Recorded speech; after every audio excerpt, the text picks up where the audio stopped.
When speaking of fairies, there are so many different stories, types, and entities. From the fairies of Shakespeare's Midsummer's Night's Dream, to the common cave troll, to the flying spirit Navi that helps you traverse the world of Hyrule.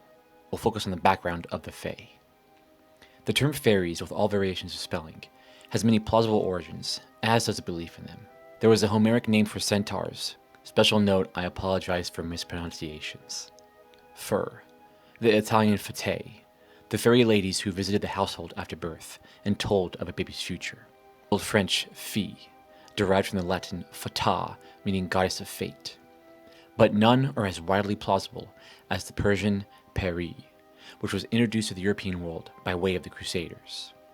The Crusader warriors who encountered Arabic-speaking Palestinians had actually heard the word Faerie, as their Arabic did not contain a P sound.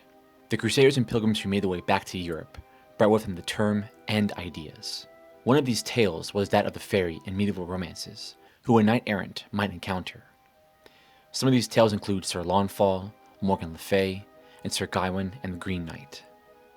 Now in the olden days of King Arthur, of whom the Britons speak with great honour, all this wide land was land of faerie.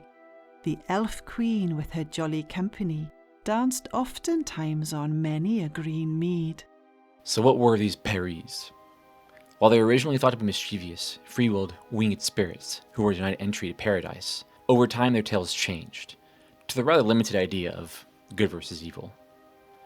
Overwhelmingly they were viewed as femme spirits, and it is said that humans and Faeries even married. There are even stories of the Queen of Sheba being the child of a Faerie and a human. As Persia changed, so too did their stories in mythology. Under Islamic influence, Faeries were viewed as benevolent spirits in contrast to the mischievous jinns.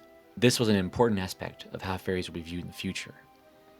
The seemingly black and white concept of good and evil spirits. An interesting bit of history is that of King James's Demonology, which was a book that helped inflame the murderous witch trials. In the book, it states that fairies are demonic, illusionary spirits who serve witches and sorcerers. When using the word Celtic, yes, Celtic, I am referring to the overarching Celtic people, which included the Gauls, Gaels, and Bretonnians. Now, I should state I am pronouncing it Celtic because what I have read states that using the K sound is what you use when you refer to the group of people. Now, as someone who watches the Scottish Premier League, I know of Celtic Football Club, and I've heard the term Celtic. With different variations ranging in name, it would be quite a long process to explain, so we'll keep with the brief history aspect of our title. Some stories passed through generations depict fairies as mischievous and malicious, while others tell stories of healing and protection. The magical elements of a fairy varied in power. In some parts of the Celtic world, trees and other features of nature were considered fairy property, and if damaged, those who caused it would be cursed. As with Faeries, the idea of good and evil does come into play, although here it is more of a classic D&D alignment, chaotic, neutral, and lawful type of system. Scottish folklore, this can be seen in the Seelie and Unseelie court. The Seelie court were the fairies who were viewed as harmless and playful spirits, the creatures who wanted to play with humans, usually in the form of pranks. The Unseelie court were those malicious fairies, who brought harm to humans for their own amusement. In Irish folklore, the word fairy, again forgive me, shehog, used a diminutive of she and banshee. Some stories say they were the fallen angels not good enough to be saved, while others said they were gods of earth or the gods of pagan Ireland. Some fairies were said to have kidnapped human babies and replaced them with changelings or oafs. The reasons vary, but many thought the humans to be used as a servant for their affection. Some sources say that you could actually make the changeling reveal themselves by surprising them or making them laugh.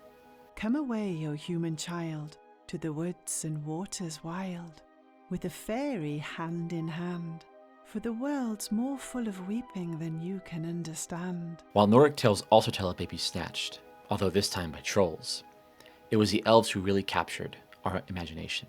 Beautiful, ethereal, and magical creatures of the forest. They were described as small fairies, and also, like those in modern-day depictions, human-sized. Sometimes they were depicted as ethereal and seemingly immortal spirits, like that seen in Lord of the Rings. They are also said to be masters of illusion, so the writer's eyes could have deceived them. As with all, elves had their own benevolent and malicious spirits. In Norse mythology, there are two tribes of elves, the Light Elves of Elfheim and the Dark Elves, which consisted of those from Nidvalar and Svaldelfheim, the latter being more dwarven-like, known for their invention and craftsmanship. Light Elves were said to protect children and had the power of healing, among other things, while Dark Elves were said to cause nightmares to humans. It's said that elf would sit on a sleeping human and whisper bad dreams. It's important to remember that these elves were not thought of in the sense of good and evil again. In the case of Light Elves, sometimes healing would require a sacrifice to the elves. There were other Light Elves too, like Mountain Elf, Field Elf, and of course water nymphs and wood spirits. With all that talk of the background of fairies, let's actually talk about some types of fairies. Boggarts, as told by Alexandra, are seen to be the classic example of an evil fairy, and are universally malevolent. They are said to be the size of humans, with grayish, baggy skin, tiny eyes, and filthy beings. The Holdufolk are grouped with many of the hill-type fairies of Western and Northern Europe. Icelandic for the hidden people, they live inside rocks, and they're gray-colored and wear gray clothing. They are known to be territorial and easily angered. Some believe Holdufolk to be found in Minnesota, having been brought by Icelandic immigrants to America. It's said that anyone who has sex beneath the Northern Lights may be a Holdufolk in disguise, and that any child born from the union would be a changeling. Banshees are the most infamous death-related fairy. Said to almost always be female spirits, they live in the Irish countryside, beneath burial mounds, cairns, and fairy hills. Banshees are said to be the herald of death in a family, wailing outside the door of the home dressed in tattered and torn rags. Some of you may be familiar with keening, but for those of you that aren't, I'd recommend looking at the term and drawing your own conclusions about its connections to the idea of banshees. Usually described or seen as tree spirits, dryads are said to be female, as they are nymphs, and the male counterpart being the satyr. They date back to Greek mythology, but maybe you're more familiar with the Entwives in Lord of the Rings, or the Wood Elf Dryads in the Warhammer universe. They are said to be shy creatures, except around the goddess Artemis. It was believed by some that they only lived as long as the trees they inhabited. Merrows, or mermaids, were the ocean and river fae. Like most fairy spirits, they are far removed from humankind. While many mermaids are seen to be locked to the ocean, some have been said to walk the land, like the Selkies of the northern coast of the British Islands, who are known to shed their skins. There are many types of ocean fae with different features, like the blubber-insulated Merrows of the polar regions, that share similarities with whales and dolphins by having a sophisticated language, and of course the sirens of the sea that lured humans. Nymphs were minor goddesses, and they represented aspects of nature like water, mountains, and forests. As they come from Greek mythology, they can be found everywhere and in anything. In fact, they were said to be tied to the places and aspects they represented. While not immortal, nymphs did live very long lives. Pixies are a folklore originating in the southwest of England. They were tiny and mischievous elf-like spirits, said to be dressed in green. They danced in the moonlight to the music of crickets and frogs, and played pranks on humans that led travelers astray.